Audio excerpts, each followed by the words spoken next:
bought this house in a C or D class neighborhood, but I'm just going to ignore that and make it somewhere that is like what I want to live. But the problem is the neighborhood is not necessarily going to draw the kind of tenants that appreciate that.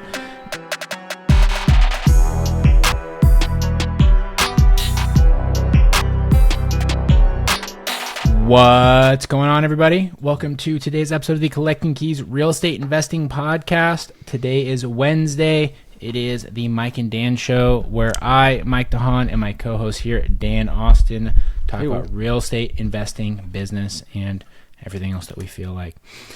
So, it has been a month of September. It's been an interesting one. Yeah. We've just had so many ups and downs, and other things just gone weird.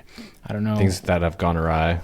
I don't know if it's like something in the water or like what it is. It's just like between a mix of like major reduction in sellers answering the phone. I don't know, like, do all the sellers have kids and they're like just focused on kids going back to school? I have no idea. Maybe. But I also typically the stereotypical seller, that's not like a priority for them. So I don't know. Well, I'll tell you what it is a priority here in Spokane is the county fair. That's what it is. Everyone. I went there. You know, my daughter obviously loves going to see the rides, all that sort of stuff here in Spokane. We have a pretty good size one. I'm not saying it's a good one. We have a good size one, and a lot of people show up, and some of them don't even shower.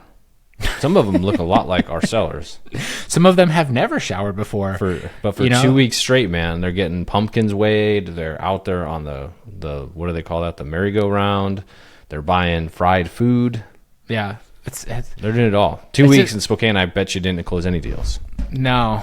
It's funny. That's just something that I don't know. I didn't grow up doing. In Montana, they always had the fair that would come through. And it was, you know, in like the 90s, right? So it was even dicier than it is now.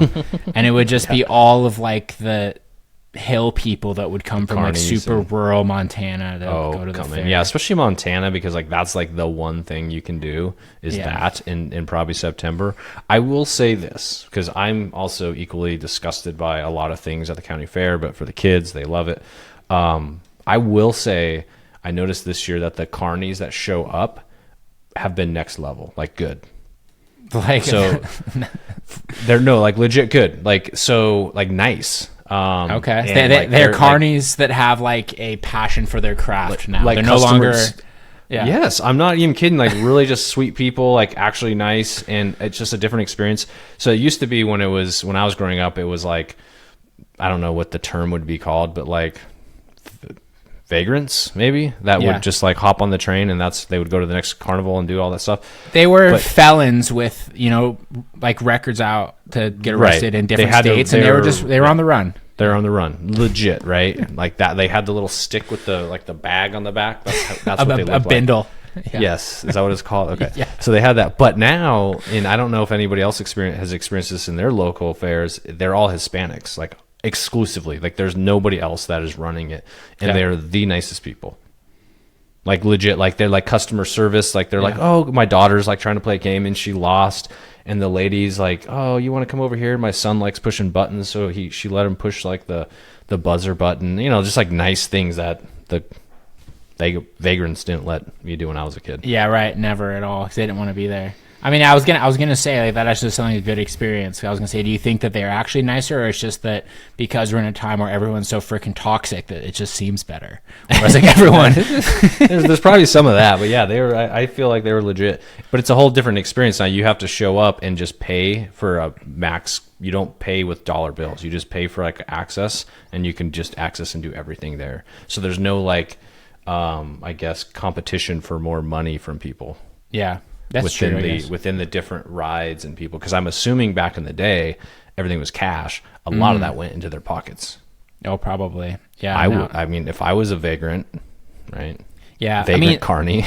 The funny thing is I don't know how fair works. There's probably some like company that's come out and like that's been like their private equity investment is they've bought like the fairs. Probably, right? Well, there is a big name brand there. There's the name of the fair there, like that, and I'm sure that they just pay for the location, honestly, to come for 2 weeks. Probably. Yeah, there's somebody out there that's like the Alex Hermosi of like county fairs. Crushing or like the Cody Sanchez, they're going to do a roll up of like all the Northwest County fairs. We're going to sell it off Bigger Pockets or some other podcast in like 2 years. Like, I was going around buying up all these places, and I sold them for $3 billion when I was all done. God. Yeah, that's going to be the next book. It's like, this is how you buy land and you turn it into a county fair. And then they're going to have like the whole thing about like, this is what county fairs pay weekly. And then you have to like work with these groups and like, this is how much you can make. And they're going to have you're going to have Ferris wheels, short-term rental Ferris wheels out on the market. You can start renting by the evening from people. They're like, I invested in Carnival rides. I mean, at this point, you never know. People are finding their niches all over the place, man. But no, it's been interesting just on the business side, and just with how the operations and stuff have worked. Because you're talking about like these different opportunities and like people trying to be opportunists. That's just kind of how it feels in the real estate space as a whole right now. And one of the biggest things that's been so challenging, working with like the people in our partnership program, and then working with people that I've been talking to about our new accelerator program that we're launching here on October 1st, the people that are, in our, just like our main 7-figure investor mastermind as well, is teaching them how important it is to look beyond just like the cash purchase and like the original purchase price of a property or going traditional way, and making sure that you are looking at those different opportunities, and like trying to find potential revenue, whatever it is, like if you're finding like a piece of land, maybe the play is to get a Ferris wheel and throw it out there, like honestly, because it's just so challenging to figure out exit strategies and to figure out what you're going to do, because investors have kind of slowed down with what they're doing. Retail buyers, even though the rate hikes have officially stopped, they're still kind of hesitant. Money is super expensive, and it's just like hard to know the correct direction to go, especially if you're kind of like new to understanding things like subject to or seller financing or novations or lease options or whatever. And as like a new investor, I would say it is probably one of the hardest times right now to get into real estate, that at least in the 5 years that I've been doing it, for sure. I would also add though that it's probably one of the best times, and I have a few reasons for this. One, all the guys that and gals that like built up like their nest egg, they're sitting on the sidelines because they can afford to, right? They're like, bro, I made $8-10 million in equity the last 5 years. I ran it up. I busted my ass through maybe it was through 2008, whatever it was, when they really committed time, when they were building up their nest egg, and now they're able to comfortably sit on the sideline and do less. So you have less sophisticated competition. And then on the flip side of that, as a new investor coming in or somebody continue to operate, you're learning how to operate in a very tough environment, and you're adapting skills that other people haven't been willing to adapt. I just posted on Instagram earlier today, like the whole like why the BRRRR strategy is not actually dead. It's just that the strategy people used a couple years ago is dead. You have to adapt those strategies into this market. And there's a lot of people, honestly, they're like, well, interest rates are too high, I can't BRRRR anymore. They're just going to step out. So there's vastly less competition. Now, I will admit the deals are much harder to come by, and they have to be really good deals to acquire. But this is the time, as somebody new with fresh blood, it's a perfect time to start. Yeah, it really is. And, it's hard to understand that yourself, especially an investor, but it's even harder if you have an established business and you're trying to like train a team, right, to understand all these things. I mean, this is one of our biggest struggles is, we have all of our sales reps that work all of our different partnerships, and getting them to be able to identify this might be a good seller finance opportunity, this might be a good sub 2 opportunity. Or like even earlier today, we had one of our guys reach out and wanted to know about like a wholesale deal. It's like, well, with just the way the market works, like this wholesale is definitely not going to be an option.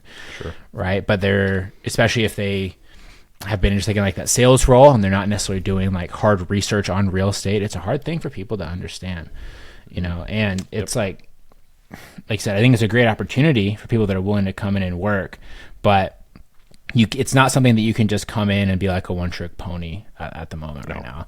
And I also think too that with that, I've noticed we're starting to see a really big rise, and I think it's kind of fueled by some of these like hard sales guys that are becoming prominent in the real estate space, or you're starting to see, like the Josh and Tiffany Hyde sort of like hard sales, like this is how you build a massive sales team. a huge increase in these companies that like they're like wholesale companies, but they're trying to do extremely high volume deals for like really small margins. You know, and a lot of this goes back to like the whole Keegley thing, right? Of just trying to like daisy chain and try to like squeeze a tiny bit off of all these deals. People are doing that right now with like the direct to seller game, or like they're just going on the MLS and they're trying to wholesale these MLS deals for like $1,500 or like $2,000. So like I joined Josh Tiffany Hyde's, you know, this is the result driven group, which has become kind of popular over the years. They're like free Facebook group. And there's so many guys in there that are like, oh yeah, you know, we have 20 deals for the month, and our expected revenue is like 100 and something thousand for it. Okay, I'm doing the math. I'm like, that's like $5,000 a deal. Yeah, you know? What is your cost per deal? Totally. 'Cause, you know, I mean, they might be just doing massive amounts of cold calling, so their cost per deal is maybe a little bit low, but just the churn rate on that, oh my gosh. It's just like it's like truly is becoming like day trading of real estate, and like. The problem with that is, you know, from the market perspective, is they can, you know, they can do whatever they want in the business. They want to run the business that way, that's fine.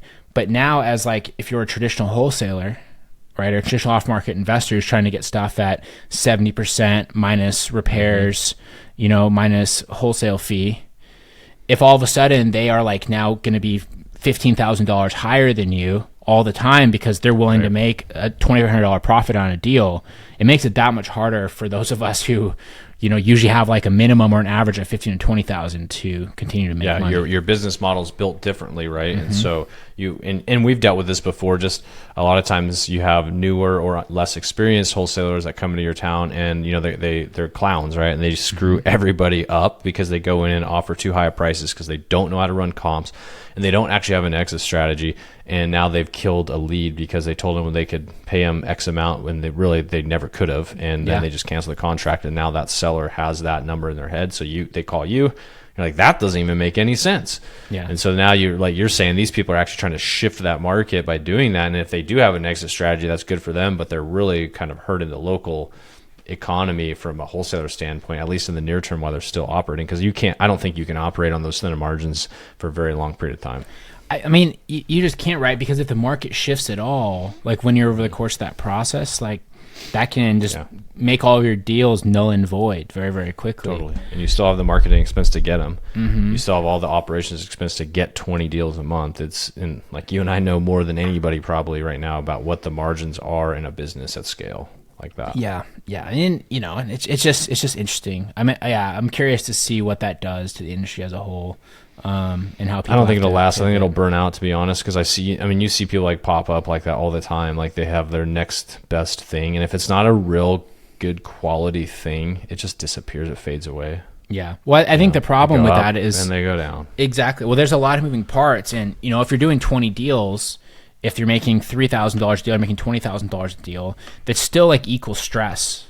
Like managing all those still transactions. Process. It still takes the same amount of people to manage a transaction. Yeah, but that doesn't change. All of a sudden, you have way less upside, but you have way less opportunity to pay people. You have way less opportunity to pay commissions. You know, it's kind of like the whole $100 million leads and or $100 million offers thing, where he's like, it is your responsibility to make as much money as possible so that you can provide a better service for people, right? Yeah. They're doing like the opposite. Like they are doing the race to the bottom in the wholesale industry. Yeah, exactly. You know? And that never works out for anybody. No. So, something that I've been observing has been challenging to try and overcome, just like with the team and like just looking at competition and stuff everywhere. I mean, the whole market was already getting stupid with all these Pace Morby dorks trying to do their freaking wrap deals that never makes any sense. Yeah, and now we're wrap, upside down slam dunk deals. Yeah, and now we're coming in with like the Wolf of Wall Street being like, oh, we're gonna make our $3,000 minimums. God. You know, we got our giant sales team of like 18 people that were just trying to like crank through all these deals. Dude, I'm just thinking of the scene whether they're out there at lunch, how many times do you jerk off a day? That's exactly what they're teaching in some of these things, man. Dude, seriously, you know how you get through the wholesale game? Hookers and cocaine, man. Exactly. But, to be fair, great movie. I like that movie. Yeah, I do like that. It's on Netflix now, I think. Before it wasn't on Netflix. It was kind of recently because I watched it not too long ago. Yeah, like it finally popped up on Netflix, which before you couldn't get it. You had to like pay for it on like, I don't know, Amazon, where I was like, come on, man. Yeah, it's a good film. And the funny thing is like legit good sales tactics are discussed in that. Right? Yeah. Jordan Belfort. Like that whole scene where where Leonardo DiCaprio's like on the phone and he's like at like the penny stock company and he's talking to the the customer or whatever, and they're all like sitting around and watching. The way that he uses like like the different sales tactics, how he uses scarcity, like some of the pauses and stuff that he does, how he gets confirmation, like that's like very legitimate good sales skills that you can learn a lot from. Yeah. No, you're absolutely right. So so that's what we've been doing on the wholesale side. And then on the rental side, have we talked about our bedbug nightmare yet? I don't know if we've talked about that on here. Yeah, I think we talked about it when it happened, but that's a few episodes ago now. But yeah, we have in one of our multi-units some dude. So actually, I didn't have all the details. So actually, I was down there, I don't know, like a week ago, talking to our property manager and got more of the lowdown on it. And so like, yeah, there's some dirty dude that lives in this unit. We actually just increased his rent and he wanted to stay. And they're like, well, what do you want to do? He has bed bugs. I was like, well, I want to get rid of the bed bugs and I want him out just because I don't want it to be a problem. So turns out that the people across the alley, this is like a C-class area, but the property across the alley is actually pretty nice, but they have really crappy tenants. He went over there, or they came over here to our place, and the bed bugs transferred across the alley. And I was like, oh yeah, that makes sense. There's like generally just like 3 or 4 crackheads hanging out over there. That I'm sure there's bed bugs with like homeless people and stuff. Yeah. And so anyways, we had the bed bug people come out and they're like, all right, hey man. So they knock on the door. He's like, yeah, he expected him. We told the whole process. Like, yeah, we're going to need you to leave for like 3 or 4 hours. Cause apparently with bed bugs, they go in there and they heat it up really hot and they do some stuff to it so it kills the bed bugs. I don't know. Anyways, he's like, all right, cool. And so he left the door open so they could come in. So they started setting their stuff up. Well, when they went in the back room to set stuff up, he just went in the bedroom and fell asleep in the middle of the day. And like, they're like, oh, okay. So they had to leave and they couldn't kill the bed bugs. And I was like, what the hell, man? And so we're on a 120-day vacate because that's what the Washington state rule. When you're on a month-to-month lease, you have to give a reason why you want them to leave, and then or it's a 120-day move-out notice. And if you don't have a valid reason, like I'm selling it, I'm moving into it, which is then only a 90-day move-out. So yeah, so he's living in his bed bugs. He's like, well, are you guys gonna get rid of the bed bugs? And our property manager was like, no, because you can't you're not leaving the property. And so he's kind of upset about that. But I was also like, I don't want him to spread. And apparently it's a low likelihood because none of the other tenants like him, so it likely won't spread to their units. But we'll see. Who knows? Yeah. But in Washington State, you can charge the tenants for bed bugs, so we're good. Oh, really? Oh, that's good. So it's like $1,000 to get them cleared out. So yeah, we've got that debacle going on. Who's going to pay that, though? Because this guy doesn't have any money. He's already a Section 8 tenant. I mean, he has to, so I don't know. That's a good point. Who knows? It's crossed my mind of like how we're going to work that. I'll let the property manager figure that piece out. But yeah, it's also one of those properties where you have to make these decisions, especially in this environment where doing like cash out refinances are not the easiest. So I walked down there, and I used to like the property a lot more, which I still like it, but just walking around it, you're just more affluent now. You just don't appreciate it. That's exactly it. I'm like, ugh, this is so gross.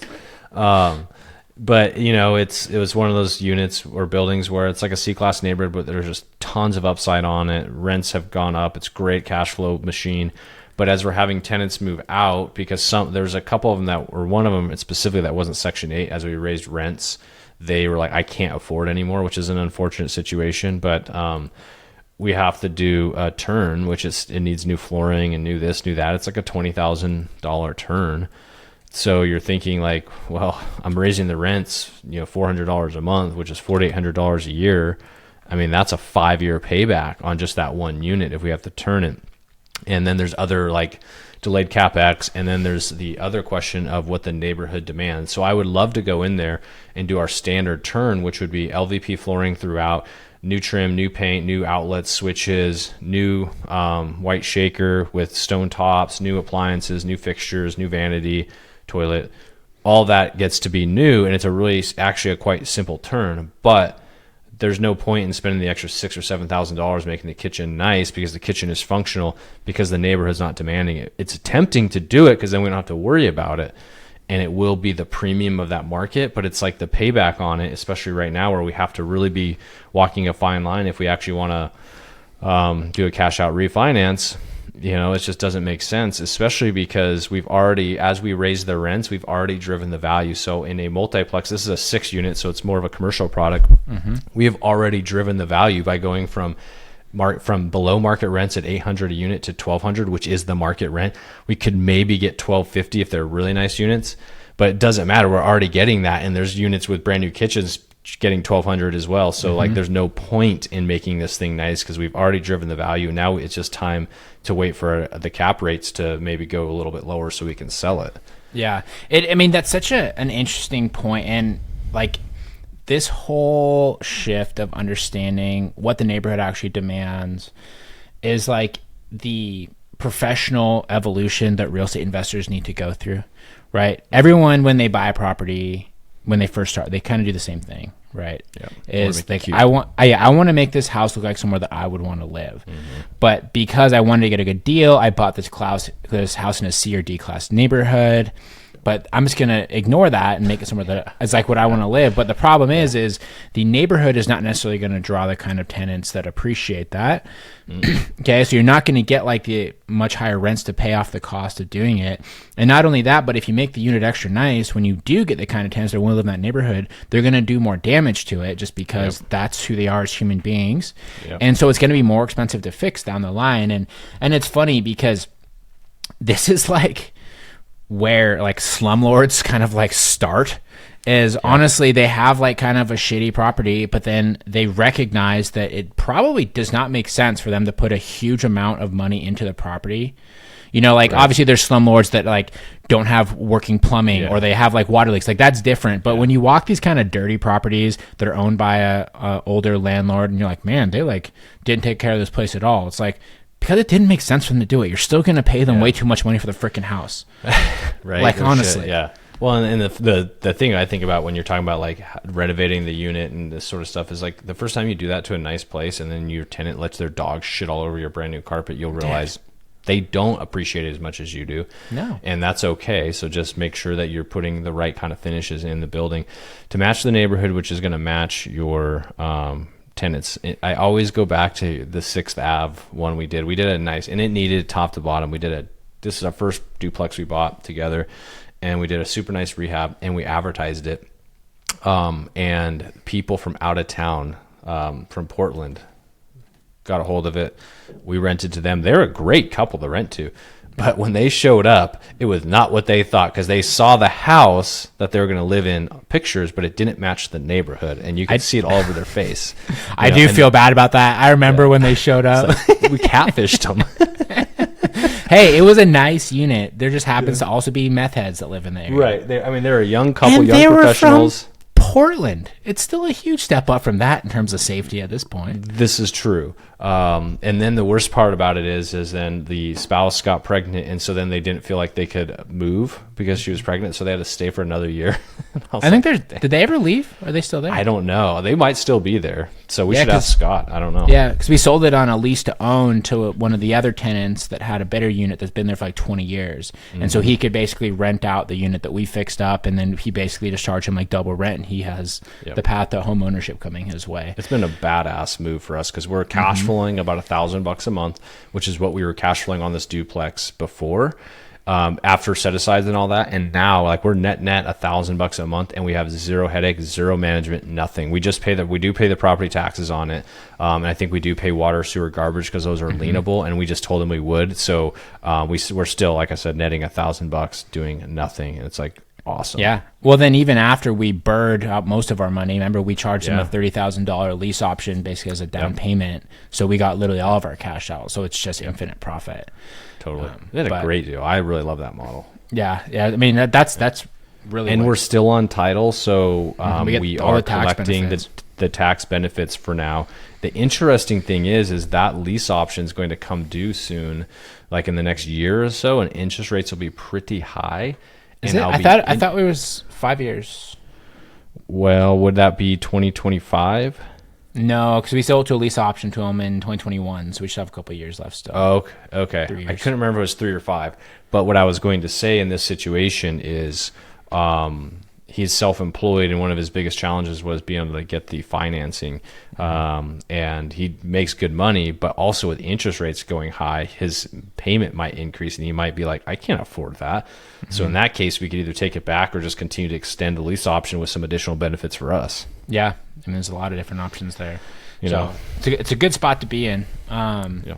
But I mean, you just got to get creative with some of these deals too. It's been huge to figure out. But yeah, the repairing though for the neighborhood is just such a key thing that I think you kind of need to learn the hard way to fully understand. Yeah. And honestly, one of the perfect examples you're talking about, the one that we're trying to turn over that has the Bedbugs. The perfect example of why you don't over repair is there's a triplex down the street from this property, the other DeSmet property that we flipped several years ago, that had like just all the terrible tenants. That was like an awful property. So we bought this one during COVID. It was a 7-unit. It was basically a 3-unit on its own parcel across from a 4-unit on its own parcel, but they kind of shared this courtyard. So it basically was a 7-unit. And we bought it as a 7-unit. We basically spent the next 9 months just cleaning up the absolute humanitarian nightmare that was the property. Like, we had, a child abuse situation that we had to figure out. We had a lady who, like, I think legitimately killed her roommates that kept dying.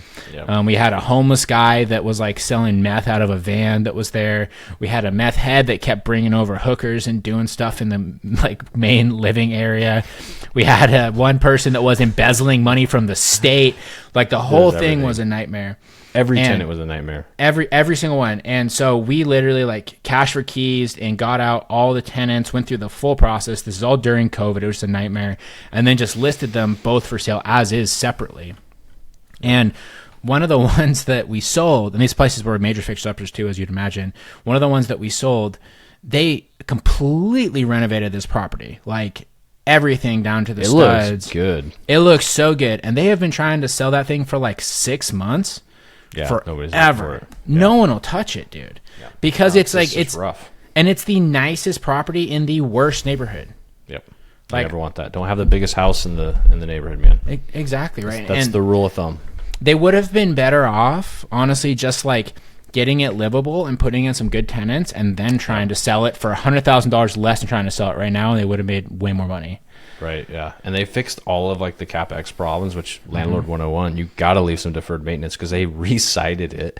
They re-roofed it, did all of the windows, which, come on now, tenants don't care about that. So what you should have done is made the units nice enough for tenants to move in.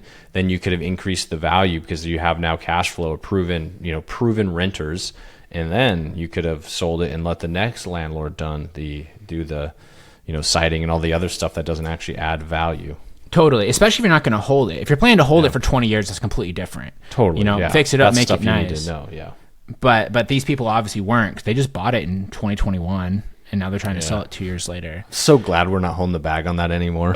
Like, we were so burned out after that. Like, that's also why I don't think there's a single tenant issue that scares me, because what we went through early on in our like landlording careers, like with that building, like there's so much. And now I'm also a lot more I guess just I don't know what the right word is, like stoic about that sort of stuff, because it's just like, nah, you're probably lying to me.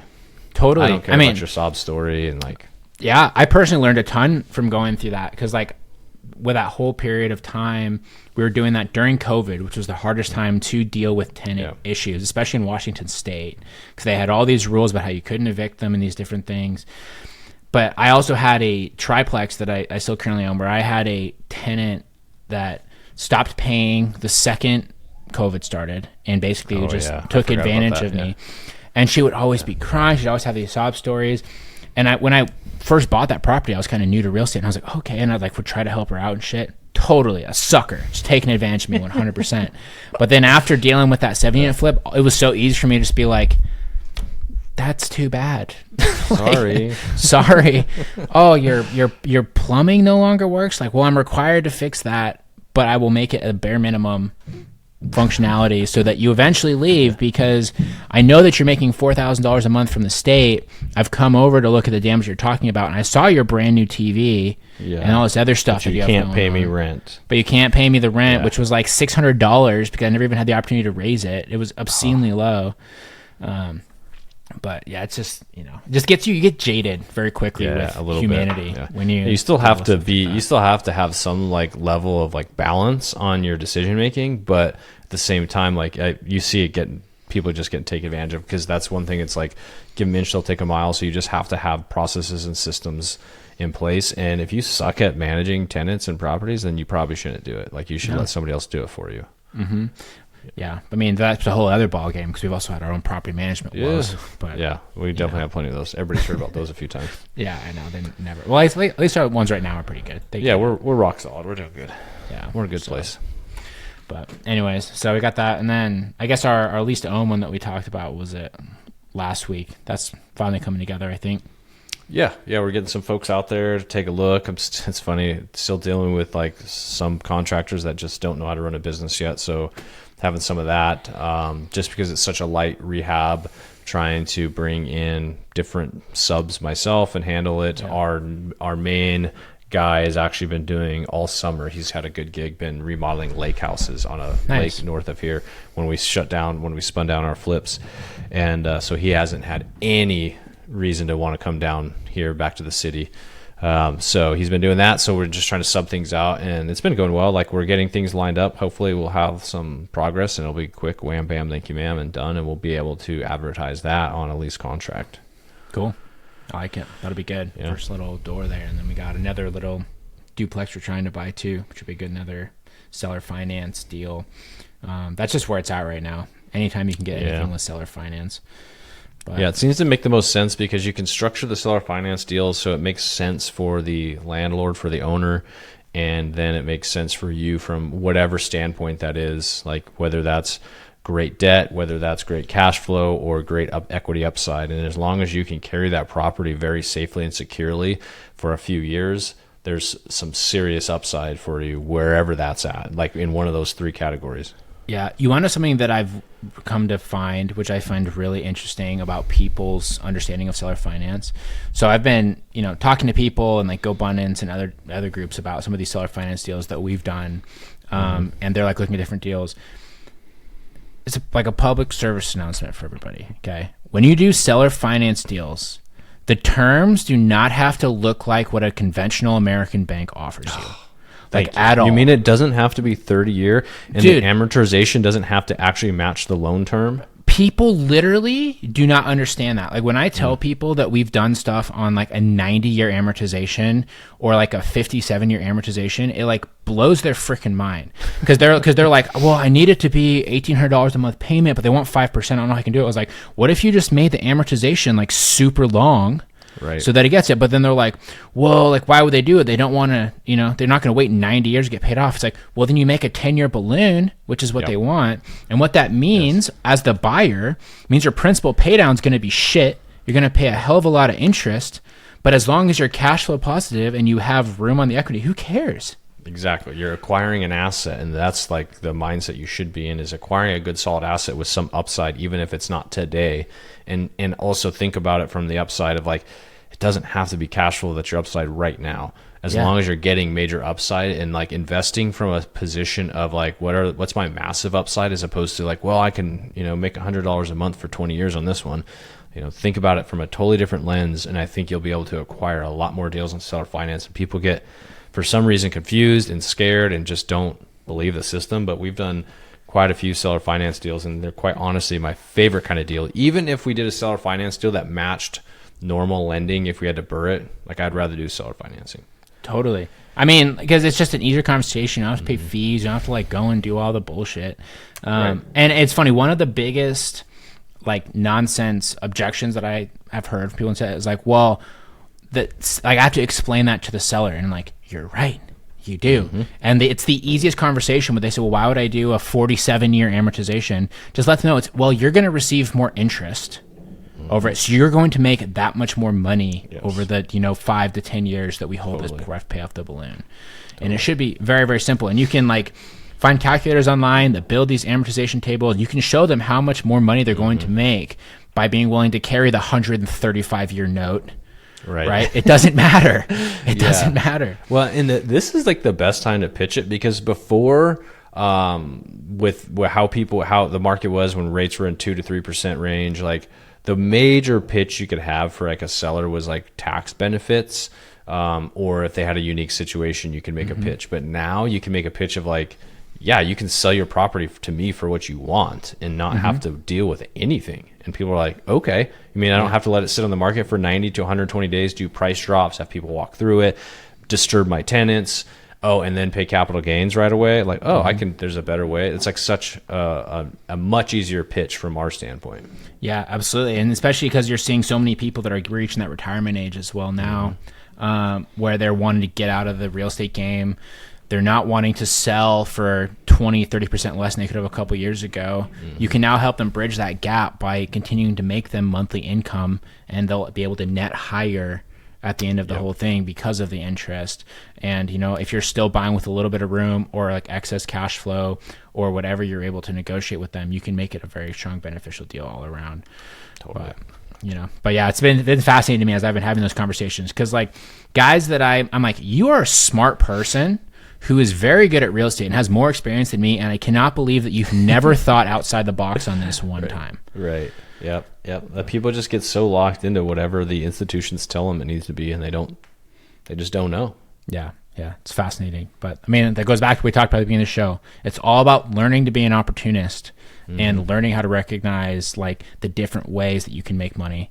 And that's one of the big reasons why I've been focused so much on that with our group coaching calls for the instant investor stuff. It just seems to be like every conversation is, identifying the different stuff there. Recognizing the opportunity. It's like if you maybe putting it in this example, if somebody came to you and said, I want to sell you my house, you could do whatever you want to buy this house, just get creative and buy it. Like that's your opportunity, but usually the opportunity doesn't slap you in the face like that, right? Like you have to recognize it, because sometimes the sellers don't see the opportunity. They just know they want to sell their house to someone.